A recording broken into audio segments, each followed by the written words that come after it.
जो भी दोषी होगा वो छोड़ा नहीं जाएगा। तो कठोर कार्रवाई होगी, कमेटी बना दी गई है और पुलिस ने अपनी प्रारंभिक जो कार्रवाई प्रारंभ कर दी है वो दर्ज हो गई है। जी हां दोस्तों, बद्रीनाथ धाम में कथित चढ़ावा चोरी मामले पर अब मुख्यमंत्री पुष्कर सिंह धामी ने अपनी चुप्पी तोड़ी है।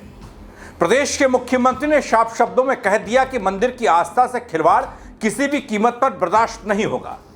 दो टूक संदेश ये कि दोषी चाहे कोई भी हो उसे बख्शा नहीं जाएगा और कानून के तहत सख्त कार्रवाई की जाएगी। बल मुख्यमंत्री के इस बयान के बाद बद्रीनाथ चढ़ावा विवाद ने अब राजनीति में भी शोर करना शुरू कर दिया है। प्रशासनिक स्तर पर भी कई गंभीर सवाल उठने लगे हैं। बताऊंगा आपको सीएम धामी के सबसे बड़े बयान के बारे में।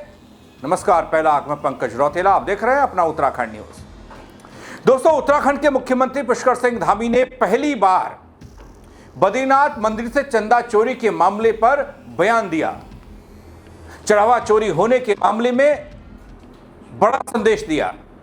दरअसल हरिद्वार में एक धार्मिक कार्यक्रम के दौरान मीडिया से बातचीत के दौरान सीएम धामी कहते हैं कि बद्रीनाथ धाम में चोरी के मामले में कार्रवाई हो रही है, जांच के लिए कमेटी बना दी गई है, पुलिस ने भी एफआईआर दर्ज कर दी है और उन्होंने कहा कि मंदिर में चोरी होना गौ हत्या जैसा महापाप है। सुनिए। पहल की जरूरत है। कार्रवाई सब हो गई है, आपको अपडेट हो जाइए। जो भी देखिए, जो भी दोषी होगा वो छोड़ा नहीं जाएगा। कठोर कार्रवाई होगी, कमेटी बना दी गई है और पुलिस ने अपनी प्रारंभिक जो कार्रवाई प्रारंभ कर दी है वो दर्ज हो गई है। ये तो गौ हत्या जैसा पाप है जो ऐसे स्थानों पर इस प्रकार की चीजों को करे, जैसे माँ बाप की कोई हत्या कर देता है, उस प्रकार का महापाप है। इसमें ये क्षमा योग्य नहीं है और जो भी होगा उसको पूरा कानून अपना काम करेगा। दोस्तों, प्रदेश के मुख्यमंत्री पुष्कर सिंह धामी यही नहीं रुकते, इस प्रकार की चोरी को वो मां बाप की हत्या करने जैसा पाप बता रहे हैं। पाप क्षमा योग्य नहीं है, बल इस चोरी के पीछे जो कोई भी है उसके खिलाफ कड़ी कार्रवाई होगी। जांच कमेटी ने अपना काम शुरू कर दिया है। जिस प्रकार की रिपोर्ट्स आई हैं, इस आधार पर आगे की कार्रवाई होगी। क्या मंदिरों को लेकर नहीं कोई देखिए, उसमें अभी चूंकि जो बातें आई हैं उस बातों के लिए जो है चूंकि सभी चीजों का प्रावधान किया है, जो जांच समिति है वो इस पर भी अपनी रिपोर्ट देगी किस प्रकार से जो है इनको ठीक प्रकार से व्यवस्थित। सर, मानसून को लेकर मानसून सारी तैयारियां चल रही है। मानसून आ भी गया है और अगले 10 दिनों तक कुछ जनपदों में हमारे यहाँ हाई अलर्ट भी रहने वाला है। उसी के अनुरूप सभी व्यवस्थाएं आगे बढ़ाई जा रही हैं। धन्यवाद। दोस्तों, यहां आपको बता दूं कि बद्रीनाथ धाम में कथित चढ़ावा चोरी के बाद आरोपों के बाद सरकार ने कार्रवाई शुरू की। पहली बार यह कार्रवाई हुई है। इससे पहले बीकेटीसी अपने स्तर पर कार्रवाई कर रही थी। मामला संज्ञान में आते ही बीकेटीसी ने एक जांच कमेटी बनाई थी और उसके बाद इस मामले में एफआईआर दर्ज हुई।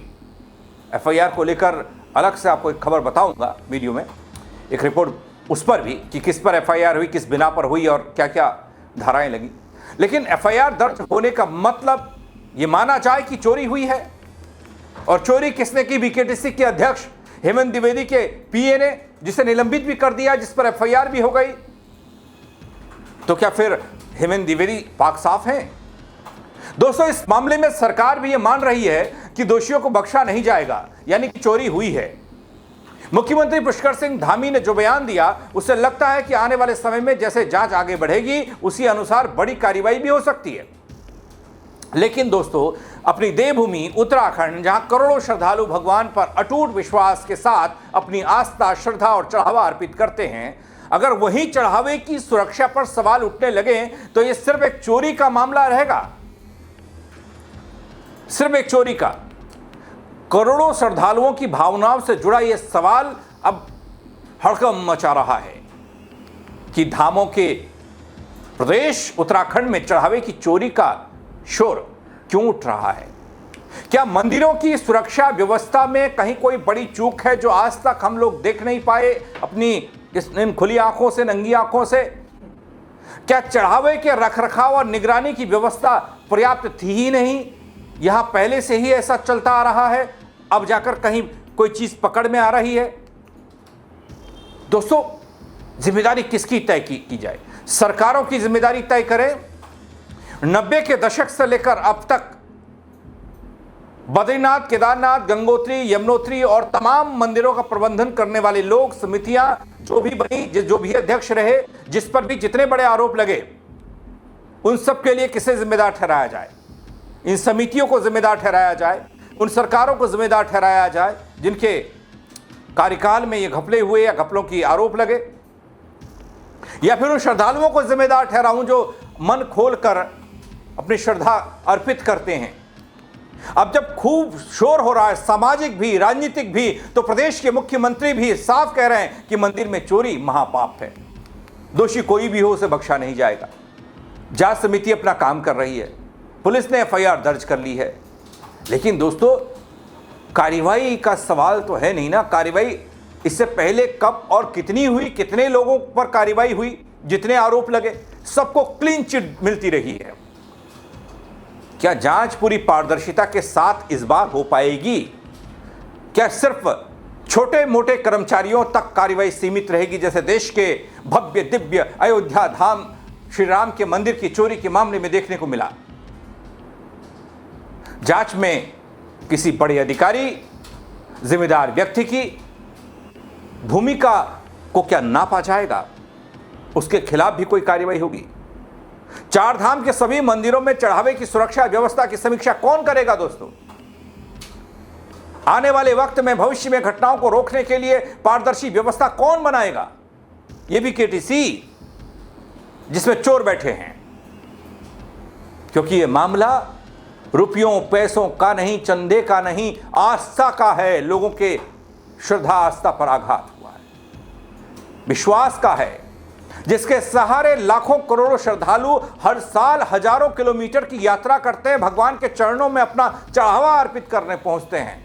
अब पूरे उत्तराखंड की नजर, पूरे देश की नजर केदारनाथ धाम, बद्रीनाथ धाम में चढ़ाए जा रहे आस्था के उन फूलों पर है, उन पैसों पर है, उस सोने चांदी पर है।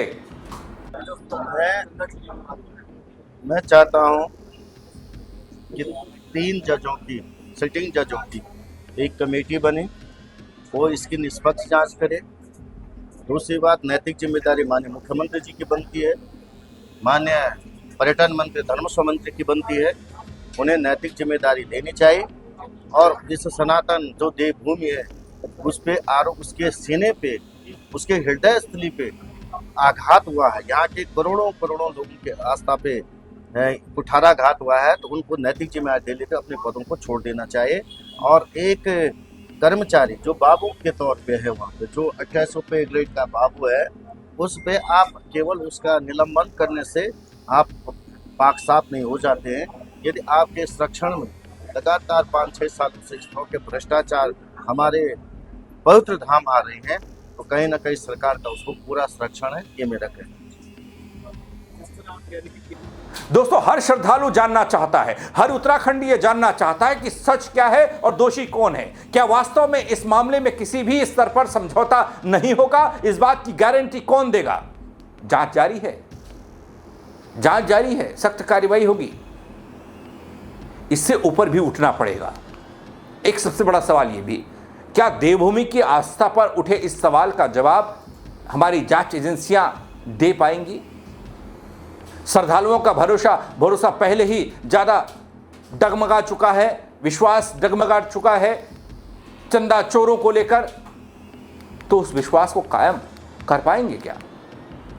तमाम सवाल हो सकते हैं दोस्तों आपके मन में भी। लेकिन प्रदेश के मुख्यमंत्री के इस बयान को, इस शक्ति को, इस संदेश को आप किस तरीके से देखते हैं? क्योंकि प्रदेश में सरकार बीजेपी की है, हेमंत द्विवेदी और बीकेटीसी का ताल्लुक बीजेपी से ही है, बीजेपी के लोग ही ये हैं, और जिस पर चंदा चोरी का आरोप लगा वो हेमंत द्विवेदी का पीए, जिसे निलंबित कर दिया गया, जिसके खिलाफ एफआईआर हो गई। यानी कि गड़बड़ है, हुई है। शुरुआत में तो नकारा जा रहा था, लेकिन अब पक्की बात ये कि भाई गड़बड़ है। लेकिन गड़बड़ है तो फिर कब से हो रही थी?